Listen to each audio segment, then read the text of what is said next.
iravuga ko amasezerano yasinywe hagati ya FARDC na FDLR yashima, ariko ikavuga iti harimo zimwe mu ngingo tubona zinyuranyije n'ibyemeranyije n'amasezerano yasinyiwe i Washington DC muri Leta Zunze za Amerika hagati ya Leta Zunze za Amerika, u Rwanda na Repubulika ya Demokarasi ya Kongo ku bijyanye no kugarura amahoro muri aka karere ndetse no gusenya umutwe wa FDLR. Iyi Groupe de Contact International ikabivuga ko ibyo bigomba kubahirizwa, ariko kandi n'umutwe wa FDLR ugasenywa. Rashi, ari amasezerano ya FARDC na FDLR ubona wumvise ko harimo no kuvuga bati turimo turanashaka n'igihugu gishobora kuzakira abarwanyi ba FDLR. Bavuga Kongo ivuga ko cyabonetse. Ibi ni by'umuryango uvuga iti ibyo ntabwo ari byo, ariko wabona uburyo bishyizwemo imbaraga na Repubulika ya Demokarasi ya Kongo, ubona ko ari cyo cyifuzo, kandi ibyo nkeka ko bitazakura impungenge cyangwa urwikango rw'u Rwanda ku bibazo rwatezwa na FDLR. Iyi Groupe de Contact International ubundi ifite imbaraga zingana iki zo kuba yatuma ibyo yifuza bigerwaho? No, nta mbaraga ihuremo ibihugu bikomeye. Ujye kwirebana ibihugu bikomeye, Leta Zunze za Amerika, umuryango w'ibihugu by'ubumwe bw'Uburayi, ubwo iyo ugiye kubivuga ni biri hano mu Rwanda, biri mu Budage, Ubufaransa, ukongeraho n'Ubwongereza n'ibindi bihugu. Ariko iyo basohoye itangazo nka pressure baba bashyizeho, ariko ni pressure y'amagambo, kuko ntabwo ari ibihugu bishobora kwicara hamwe ngo bigufatire igihano. Ari Groupe Contact International, oya, ntabwo bishoboka. Ariko bivuga ngo nibo basohoye itangazo, ibyo bihugu byose bihuriyemo byemeranyije kuri icyo kintu. Izo nizo mbaraga umuntu yavuga. Imbaraga zishingiye ahanini ku izina, ariko ahanini byabo bo ni ugusohora itangazo bamagana no gusohora itangazo bashyigikira.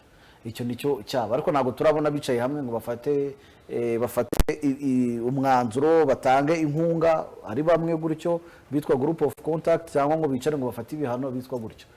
Ibyabo hanini birangirira mu matangazo. Icyo nicyo navuga ku mbaraga zabo. Ikindi bagaruka ku gushimira, hanini babigarutseho bavuga kuri ariya masezerano ya FDLR na Leta ya Kongo, bari batarayavugaho, banashima ko Leta ya Kongo yakoze bimwe biri mu masezerano, ikarekura imfungwa yari ifunzwe yasabwaga n'amasezerano ya Doha. Nicyo bagarukagaho. Bati rero turashima aho ibintu biri. Bariya rero kubishima, bo bashima procedure. Bashimye amasezerano ya Doha, bashima amasezerano ya Washington, nicyo bashima. Ariko ngira ngo FDLR nabo bavuga ko uburyo ugomba kurandurwamo ari uburyo buteganywa na amasezerano ya Washington. Uburyo rero bateganya kwiramburamo ngira ngo buri mu ngingo enye. Bwa mbere ni uguhanahana amakuru, kabiri ni ibitero, gatatu ibitero mu gihe batasarendinze batitanze. Gatatu ni evaluation ya buri gihugu, ya buri rwego byo rwakoze. Kane ni ukwemera ko abemeye gutaha bamburwa intwaro bagataha, ari nayo iri kantonoma. Ni ukuvuga ngo Leta ya Kongo rero ishaka gukoresha iyo ya kane, iyo ngingo ya kane, iyo etape ya kane yo kubambura intwaro abemeye bagataha. Ariko yo igashaka kubikora mu bundi buryo burimo nko gushaka guha legitimacy FDLR, kubabwira ngo turabahuriza hamwe mutahe mu Rwanda. FDLR nayo ikavuga ngo ariko ngo tuzataha mu Rwanda nk'umutwe wa politiki. Aho rero niho ikibazo kihurira n'ibi Group of Contact ivugamo ko icyo ngicyo ntikirimo. Niba ari gutaha u Rwanda rutegetswe kubakira, ariko bagataha abandi banyarwanda bose, cyangwa ngombwa bagaca umutobo cyangwa bakirwaho ikindi kigo, nuko nguko. Ariko Kongo ishaka kubikora mu buryo bataha ari nk'abafatanyabikorwa ba Leta ya Kongo, ari abantu bazahoraho n'abafite ijambo mu Rwanda, aho nk'abafatanyabikorwa cyangwa nk'abantu bafite ibyo baziranyeho na Leta ya Kongo. Ibyo rero nibyo iyi Group of Contact yanze. Ubwo nyine unyeretse ko harimo ibihugu byinshi, ariko nyine biragaragara ko idashobora gushyira igitutu kuri Leta ya Kongo, ko Leta ya Kongo iravuga iti FDLR niba itazataha mu Rwanda mu buryo bwemeranyijweho bw'ibiganiro, turayishakira ikindi gihugu ijyamo. Ijambo ry'aba Groupe de Contact International riranga niki ku buryo bahindura ibyo bitekerezo Leta ya Kongo ifite? Nta gitekerezo Leta ya Kongo ishobora guhindura ku bushake bwayo. Bisaba pressure, kandi pressure y'ibi bihugu biri kumwe nakwiye ko pressure birangirira mu nyandiko. Ntabwo twigeze tubona ari Leta y'Ubufaransa isohoye iki cyemezo kwayo. Bivuye ngo nimudakora ibi turakora ibi, n'abantu babicaye basohoye itangazo rihuriweho, reka twemeze ibi ngibi. Ariko ntabwo uzababona bicaye hamwe ngo bafate ibihano kuriya bangana biragoye.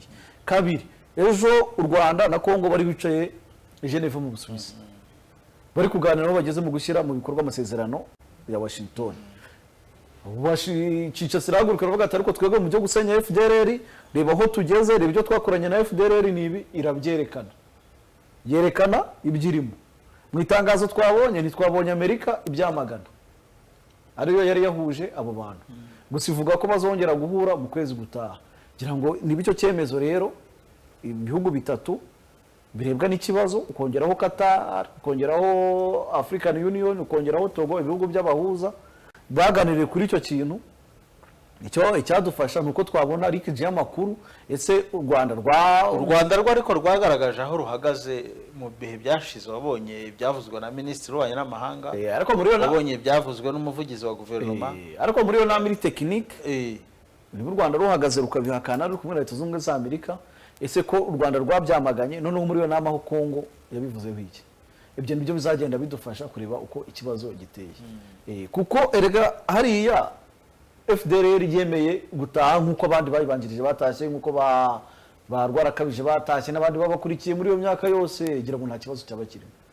Kandi nta nubwo ari ubwa mbere bari bashatse kubatwara kuri. Ahubwo kirimo cya kabiri kigoye nicyo ngicyo nakubwiye, leta ya Kongo kubatwara nk'igikoresho n'ubundi izanye mu Rwanda. Icyo nicyo u Rwanda rudashaka. Ariko n'uyu munsi barambitse intwaro bagataha, u Rwanda ntago rwabanga ko n'abanyarwanda.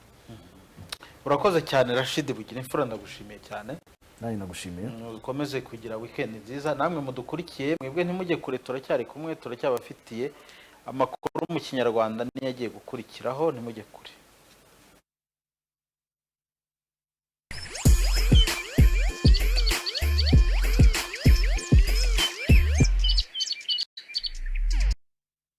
Urashaka imodoka